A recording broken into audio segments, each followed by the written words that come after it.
ക്രിസ്തുവേശുവിൽ എല്ലാ പ്രിയപ്പെട്ടവർക്കും വന്ദനം.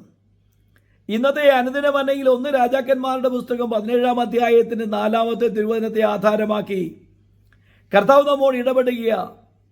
നീ തോട്ടിൽ നിന്ന് കുടിച്ചുകൊള്ളണം, നിനക്ക് ആഹാരം നൽകേണ്ടത് ഞാൻ കാക്കയോട് കൽപ്പിച്ചിരിക്കുന്നു. നമുക്കറിയാം, ദൈവത്തിൻ്റെ പ്രവാചകനായ ഏലിയാവിനെ ദേശം ദൈവത്തിൽ നിന്ന് അകന്നു പോകുമ്പോൾ ഇസ്രായേലിനെ മടക്കി വരുത്തുവാൻ വേണ്ടി ഇസ്രായേൽ ഭരിക്കുന്ന രാജാവിൻ്റെ അടുക്കൽ ദൈവശബ്ദമായി പറഞ്ഞയച്ചിരിക്കുകയാണ് ഏലിയാവിനെ. തിസ്ബയിൽ നിന്നുള്ള തിസ്ബനായ ഏലിയാവ് രാജ്യം ഭരിക്കുന്ന രാജാവിൻ്റെ മുഖത്ത് നോക്കി ദൈവിക ദൂത് വിളിച്ച് പറയുക, ഞാൻ സേവിക്കുന്ന ദൈവം പറഞ്ഞിട്ടല്ലാതെ ഈ ആണ്ടിൽ ഈ മഞ്ഞോ മഴയോ പെയ്യത്തില്ല.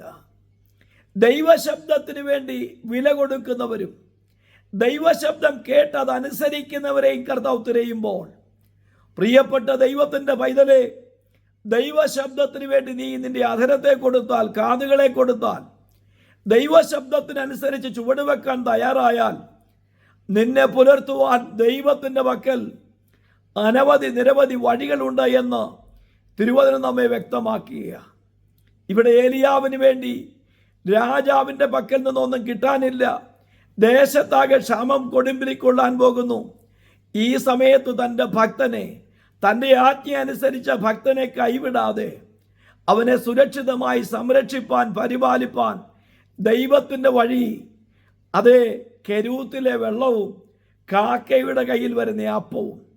അങ്ങനെ ഏറിയ നാളുകൾ ഏലിയാവിനെ കെരൂത്തിൽ സൂക്ഷിച്ച ദൈവം അവൻ്റെ ജീവിതത്തിൽ മാറ്റം ആവശ്യമായ സമയത്ത് സാറാഫാത്തിലെ വിധവയെ അവന് വേണ്ടി ആഹാരം കൊടുക്കാൻ കൽപ്പിച്ചെങ്കിൽ, ഒരു ദൈവിക ദൂത് നമ്മെ ഓർപ്പിക്കുന്നത്, സമയാസമയങ്ങൾ എനിക്കും നിങ്ങൾക്കും എന്താവശ്യമാണെന്ന് നമ്മുടെ കർത്താവ് നന്നായി അറിയുന്നുണ്ട്.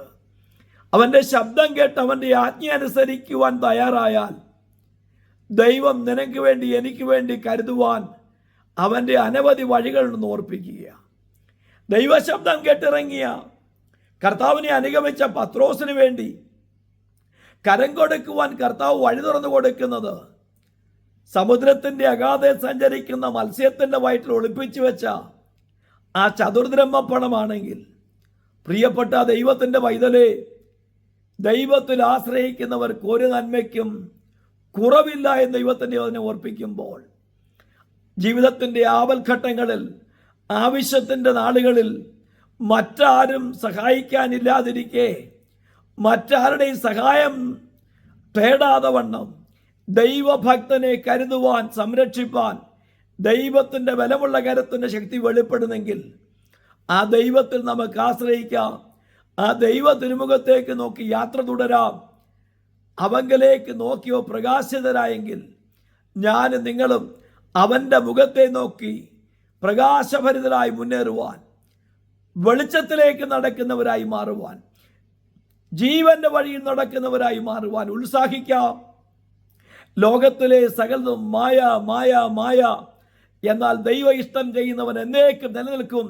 അതുകൊണ്ട് ദൈവശബ്ദത്തിന് കാതോർത്ത് അനുസരിച്ച് ചുവടുവെക്കുന്നവരായി മാറാം. God bless you all.